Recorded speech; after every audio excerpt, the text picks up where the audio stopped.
This program is available in described video for the visually impaired. Today on Auto Aficionado, we're going to be talking about drifting with Paul Nigro from Grassroots Performance. Auto Aficionado logo appears. Cars drifting on a racetrack.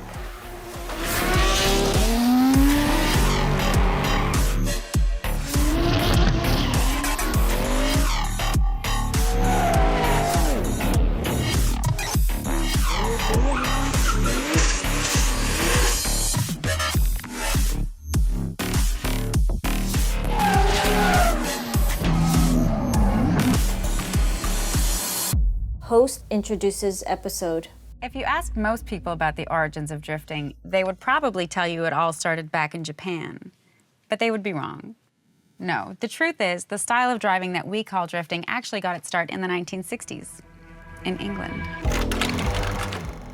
Old film footage of rally racing in England. It was during this time that a man by the name of Roger Clark, driving a Ford Cortina GT, was making a name for himself in rally racing across Europe.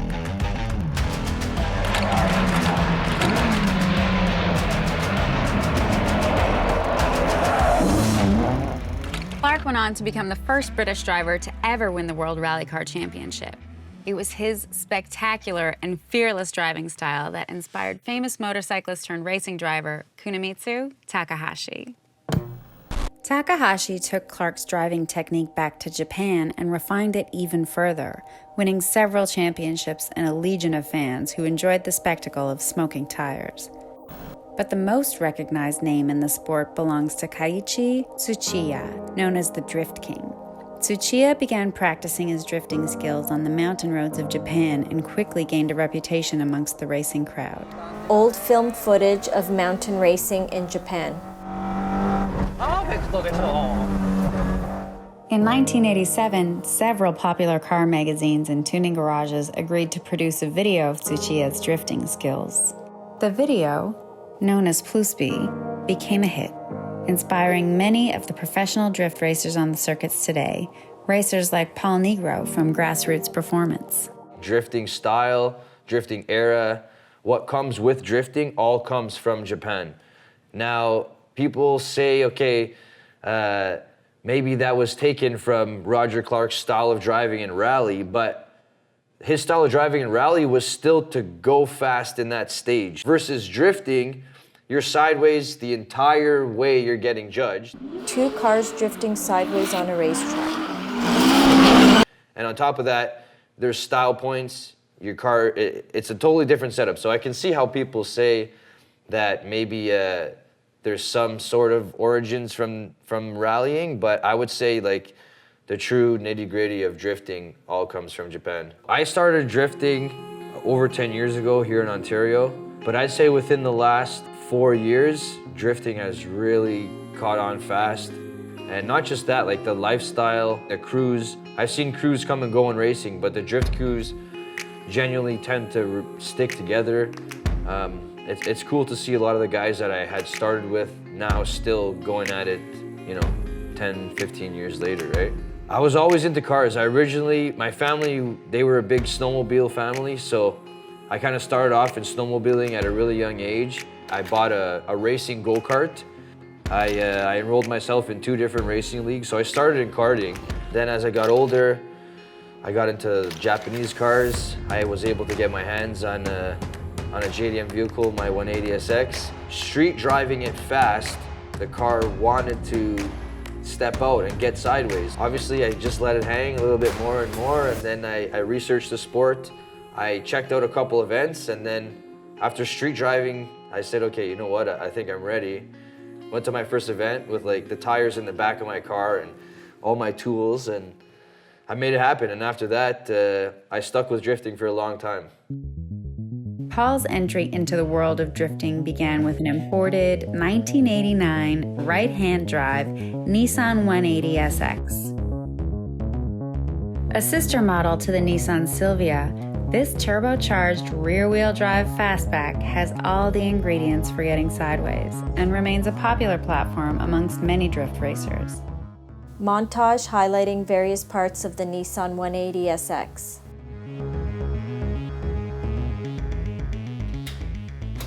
as soon as I could get a full-size car, obviously some street racing was involved, but I would like to say that I went straight to the track, and I realized there's no feeling. Everyone's going the same direction. There's no cops, and the respect when you're the fastest one at the track versus the street is like it's a totally different feeling.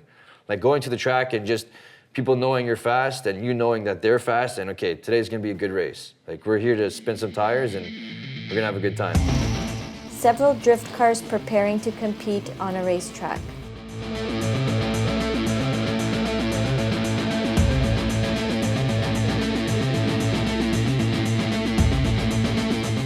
Montage of competitive drifting.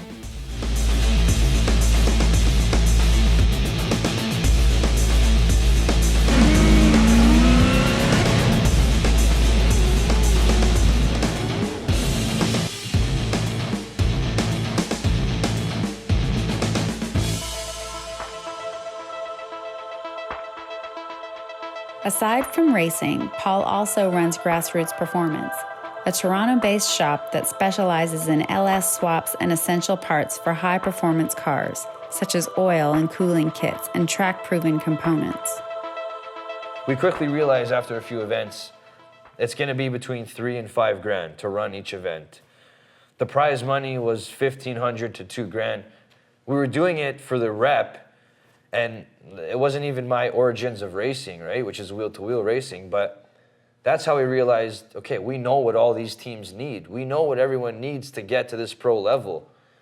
We built a car to compete in this pro level. Our car passed spec, no problem. It passed tech inspection with no issues, but we knew the cars had to be reliable, fast, and safe. So we started selling those parts to these teams. Our reputation was already there, and that's when we quickly jumped out of any professional racing and just started focusing on grassroots performance, how we're going to sell parts, how we're going to get people on the track for a cheap, reasonable cost with quality parts still.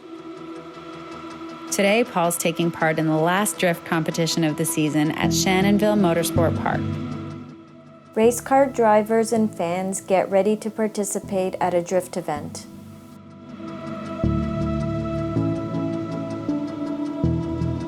I'll be joining him to see what it's like to spend an afternoon sliding on smoking tires. Hey,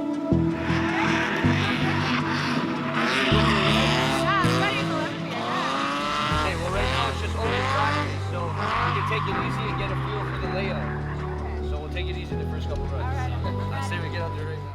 Host puts on a racing helmet and walks towards Paul's race car.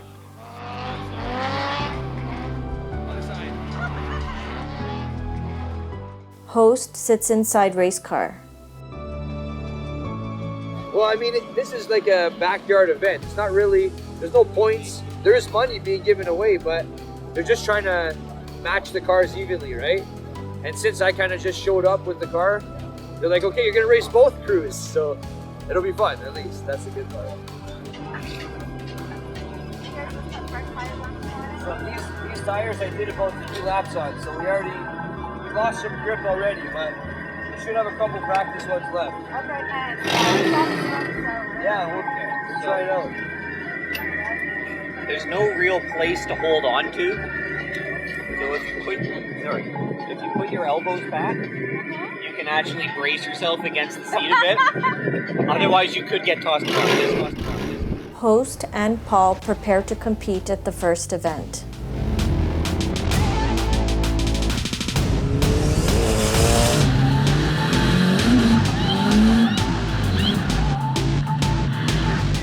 Several high-intensity images of Paul showcasing his drifting skills.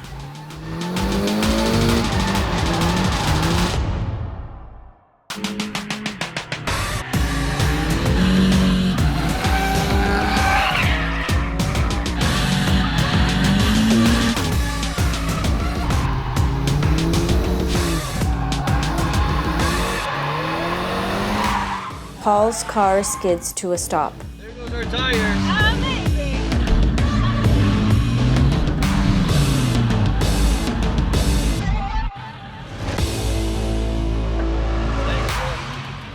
That was a fun run. Thank you for coming in with me. Thank you, buddy. when I fully lock it, when you let go of the wheel, it should fly back. And it wasn't doing that. So I spun a couple times just because I anticipated the swing back, but it never happened. So I think we got a little bit to work on the steering, but the car is good to go. Like, we just clean these things slick, so it's running pretty good. I can't complain. Drifting, I never meant for it to be competitive for myself to begin with. I just, I did it because it was fun. I did it because the car I had at the time, driving it fast and wanted to drift. And I did it because I was good too. So I mean, all those things in a track day, there was no competing in it. It wasn't until later that I was losing my fix for competition that I'm like, the car's already smashed. It can't get any worse. I'm already fast. Might as well go fast and win some money or get some trophies, right? After a few adjustments to the steering and a quick change of tires, Paul hits the grid again to compete with other drivers, eventually taking home first prize. Montage of Paul competing with other cars through various rounds at the event.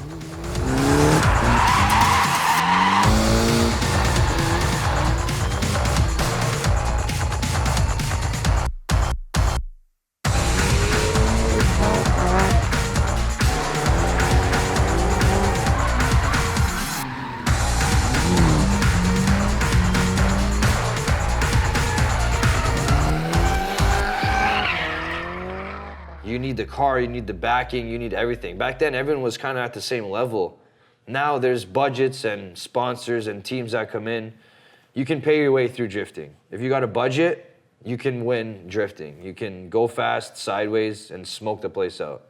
Unfortunately, in addition to the politics, money is a huge factor. And people just want to have fun, and that's what Grassroots is about. We still just want to have fun drifting, but now it's a lot harder to be a pro drifter now than I'd say it ever was. Paul drives away down an industrial road as the sun sets. For more episodes of Auto Aficionado, make sure to like and subscribe, and let us know what you think in the comments. Until next time, stay tuned.